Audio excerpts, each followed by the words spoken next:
Nirereklamo na ng mga residente ang masangsang na amoy ng dumaraming bangkay na nare-recover sa landslide sa Maco, Davao de Oro.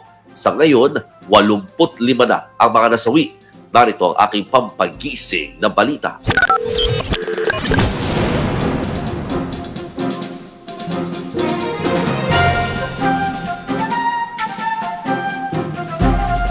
Ang video na ito, makikitang puno ng bitak ang bahagi ng bundok kung saan naganap ang malawakang landslide sa Barangay Masara, Maco, Davao de Oro noong nakaraang linggo. Dahil sa mga panibagong bitak, sinuspindi ang search and retrieval operation sa Ground Zero.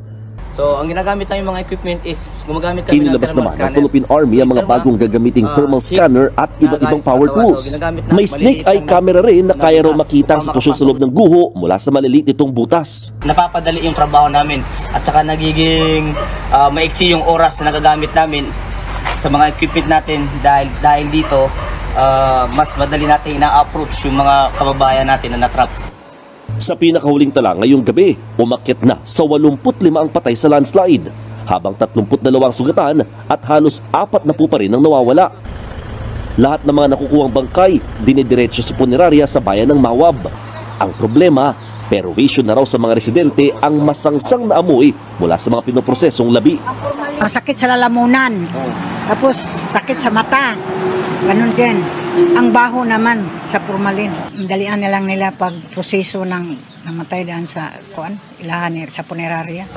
17 bangkay pang hindi nakikilala ang nasa punerarya.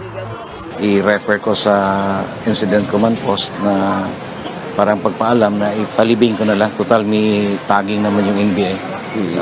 Yung pagpalibing namin, sir, talagang individual, hindi yung mass grave.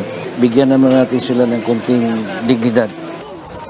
Kanina, nauna nang inilibing ang 9 na nasawi. Unti-unti namang pinapatag ang lupa sa Barangay Elizalde sa bayan ng Maco. Dito, pansamantalang ililipat ang mga pinalikas na residente.